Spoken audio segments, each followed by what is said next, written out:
So partners give a lot of huge regional reach because especially if you take EMEA and APAC regions, very partner-centric, very distributor-centric businesses, there are a lot of value-added resellers. How do we maximize it, but while retaining the moat of the product, right? So again, it goes back to tying in the product strategy, the business model strategy, the go-to-market strategy. Of course, the go-to-market strategy involves, hey, which ones are partners going to focus on to avoid the conflict. Otherwise, you constantly have a conflict between the direct sales team and the partner team, which is what you want to minimize so that you get the best economies of scale. Hey everyone, welcome back to another episode of Inside Partnering. I'm Chip Rogers, and we're here at the El Prado Hotel this morning, Friday morning, with the CMO Huddles, the SuperHuddle. It's all about to get started here behind us. It was just a great event and a lot of fun yesterday. Totally. A lot of people, excitement, fun times here. Yeah, it's fantastic. So I'm so excited to be joined by Rohini Kasturi. Rohini is CEO of HG Insights. And so, Rohini, you have been with HG Insights for about a year and a half, maybe 2 years, something like that now, and CEO. And prior, gosh, you have a long history in technology companies, SolarWinds and Veritas and Juniper. I'm sure I'm missing some, but and always in product roles, which is really interesting. Let's love to get into it. Yeah, no, thanks for talking to me today. Yeah. So Rohini, let's start with HG Insights. Let's start there. I'd love to talk about sort of other parts of your background as well, but HG Insights right now, you guys have been on a tear, buying up companies left and right. So tell us about where you guys are today. Yeah, so prior to joining HG, I was a customer of HG. We were a customer from SolarWinds. So our vision really is how do we make the revenue growth intelligence real? If you look at companies, they want to grow revenue, and you ask them for their growth playbook. A lot of times it's based off of historical data, not based on data and intelligence that helps them to drive revenue growth. So our vision really is how do we help customers drive revenue growth, retention and operational efficiency, and all the acquisitions that we are doing are in this context of revenue growth intelligence. So you bought TrustRadius earlier this year, MadKudu. I'm sure there's some others in there as well. Tell me about what's the strategy for bringing all those players together? Yeah, so if you take revenue growth intelligence, historically we've been known as a leader in technographics, like about the technology installs of a company, but we curate our own firmographics. But then we also have spend intelligence about companies, very unique to us, nobody has in the industry. We do have other types of intelligence as well, like partner intelligence, contract intelligence, and so on. What we were really missing is this bottom of the funnel buyer intent, and which is what we got through TrustRadius. Because buyers are actively in the market, we know who is in the market, we have a lot of intelligence about the buyers, we verify it, and we know whether they are in the market to buy something right now or not. So we are integrating that into our fabric, revenue growth intelligence fabric.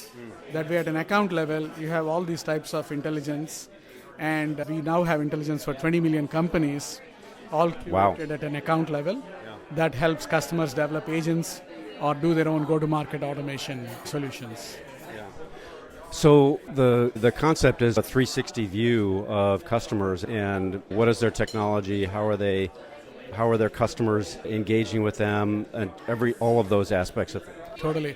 Essentially, if you are a marketer trying to understand your white space, understand your TAM, understand your competition, understand how much do the customers spend, what's my angle to do competitive displacement or competitive takeout. We have pretty much all the intelligence at an account level, and let's say the sales team is talking to a customer. SAP is a customer, as an example. It could be a prospect. You're talking. Which group should I talk to? Which is my buying group? Which person in that buying group? But when I talk to that buying group or that person, what products do they have? What technologies do they have? How much do they spend? If you have all that intelligence prior to the meeting, then what happens is you're very precise and targeted, both from a marketing, both from a sales. So that's the expectation of marketing nowadays. That's fantastic. I think there's so many challenges, I think, today with, you talk about ABM, right? Account-based marketing and account-based whatever, selling. Those are the kinds of things that you need to know. It's because it's a buying group, right? It's not an individual decision. So you who are the right people in the product organization, the sales organization, the finance and security and all those. Totally. You need to understand, you need to have a complete, call it the AI data view of a company before you talk to them. You need to know fully what are they up to. Let's say they just bought a product, a security product. Let's say they just bought a firewall. And if somebody is trying to sell a firewall, you know that sale is not going to happen, or it might take 9 months, 12 months to happen because they just entered into a contract with somebody. So it's very important to have all the types of intelligence. And the other part that's attractive from the TrustRadius acquisition is, let's say there is a buyer in the market today for a firewall as an example. Yeah. It's very important for the sales teams and the marketing teams to know that right now, because they're going to do a purchase in the next 3 months.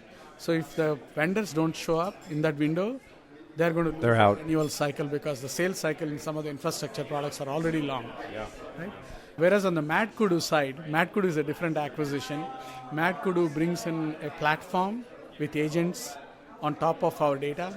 So it has a bunch of agents, delivers value for sales teams. For example, sales teams get complete account research at an account level, all the intelligence that we are talking about embedded into a script, along with the first party data, the second party data embedded.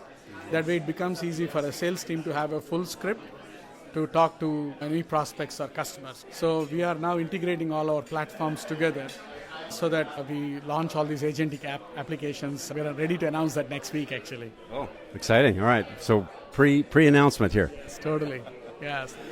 In essence, launching a growth platform that has 3 agentic mesh applications. One is called the Market Analyzer Agentic Mesh application. It has an agent for TAM, it has an agent for SAM, agent for obtainable market, and ICP analysis, all integrated with a Copilot experience added on it. Similarly, we have an agentic mesh application for RevOps, one for sales. So those 3 we are releasing into the market, but that's all powered with this 20 million accounts intelligence. So we have the moat of the data. Now we are also giving agentic applications that are ready-made for customers too. That's fantastic. Yeah, it's terrific. Congrats on that. You've made a lot of progress over the last year and a half. Rohini, we were talking earlier, a lot of our audiences are partner folks, and you were talking about your experience at SolarWinds. You were EVP of Chief Product Officer at SolarWinds, and you talked about working with partners and like how you went on a partner listening tour, talking to hundreds of partners. But as a product person, for product leader for a company as significant as SolarWinds, you worked with a lot of partners on joint solutions and putting things together. So tell me a little bit about that process and how that all works. Yeah, no, it's a fantastic question. Yeah, no, I have had the fortunate process, or been very fortunate to actually go visit hundreds of partners. So in fact, my head of sales and I went on a partner tour for close to 2 months across the globe, visiting 300-400 partners and focused on security, observability, etc. A lot of times the partners have the same goals as the sales teams, right? Because the partners are fulfilling a part of the revenue that the sales leaders are fulfilling. So they're also trying to target the customers, trying to understand what are the customer problems. But some of them are value-added resellers or solution providers. They want to take what the product company has to offer, bundle their secret sauce, do that. Some are implementation partners. Some are just resellers. Some are distributors. But then again, there are some which are much more strategic, like joint solutions. Hey, you know what, 1 + 1 is 3, because you could combine a monitoring product with a security actionable product, put a joint solution together that could lead to a joint marketing, joint solutioning for both the companies. So yeah, I've been on the journey to actually talk to a lot of these customers and understand, hey, is this a product problem? Is this a pricing problem? Is there a marketing problem? And how do we solve it? Come back, and we came back from the tour, defined like a very structured playbook, because there's not one solution for all these 300-400 partners. Some we had to solve through pricing and discounting. Some we had to give them additional marketing funds to do it. Some we had to engage product team much more closely to solve the challenges that the product had. It's a combination of all the above, but we also work with hyperscalers on some joint solutions with companies like Microsoft and AWS to do co-selling, co-building, etc. as well. So that's a whole other ball of wax. Totally. I'm curious about, again, as a product leader, how did you think about what's your product strategy? Where is some white space how did you navigate that? Because you always can end up in sort of contention, or maybe you have a company that has complementary solutions, but maybe they also have competitors. So how do you think about that process? So it's not a simple answer, as you can imagine, like understanding where is the market heading. where are the competitors and where do we stand in the market today? That's very important to understand. And what's your moat that is sustainable to differentiate? Then you layer in your product strategy, then your pricing strategy or your business model strategy, then your go-to-market strategy. Hey, do I have the sales teams to present? And what is my easy way to expand the market share? For example, we went into regions where partnering was the only strategy. There is no direct sales team involved at all. So they gave you regional reach into the Reach. Yeah, so partners give a lot of huge regional reach because especially if you take EMEA and APAC regions, very partner-centric, very distributor-centric businesses, there are a lot of value-added resellers. How do we maximize it, but while retaining the moat of the product, right? So again, it goes back to tying in the product strategy, the business model strategy, the go-to-market strategy. Of course, the go-to-market strategy involves, hey, which ones are partners going to focus on to avoid the conflict. Otherwise, you constantly have a conflict between the direct sales team and the partner team, which is what you want to minimize so that you get the best economies of scale. Yeah, there'll be no co-selling if they're competitive. Totally, always. Totally. And actually at HG, you mentioned that you also have some partners, some co-solutions, joint solutions that you're working with partners. Tell us a little bit about that. So today we have classified into a few categories, like we have, call it 30, 40 integrations into various go-to-market platforms where, for example, we have integration into Salesforce, integration into HubSpot and LinkedIn and whatnot, where people take our intelligence and want to augment it or activate it somewhere else. That's one cohort. The second cohort is actual joint solutions. We do have a joint solution with Gong as an example, where Gong and HG are very complementary from the platforms.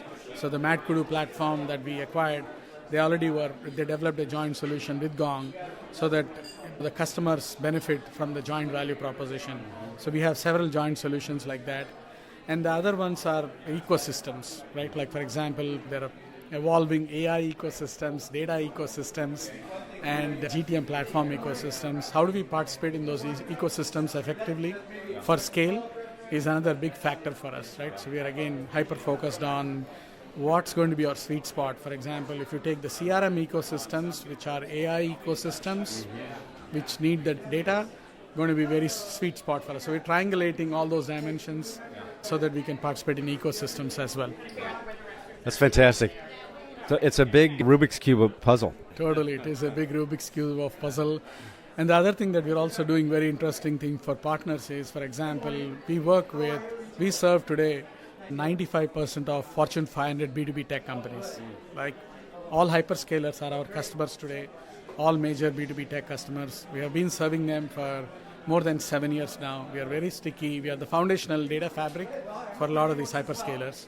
Now what we are hearing from them is how do the partners also get the same intelligence and how do they can create value quickly, because like we discussed, like in some regions you're relying on partners to generate revenue. But how do we provide intelligence to those partners is another growth vector that we are uncovering. So we have one major customer right now, large top Fortune 100 customer that's saying, hey, let's roll out this intelligence to 100 plus partners. So that's exciting as well. That is exciting, yeah, because partners have the same challenges that any customer would have, right? They're trying to understand the market, understand their customers and how they fit and how they penetrate. Totally, 100%. Rohini, this has been fantastic. Thank you so much for taking some time and sharing your thoughts this morning. And I think we're about to get started here in a second. Sounds like an exciting day and the weather looks beautiful. We are in sunny Palo Alto.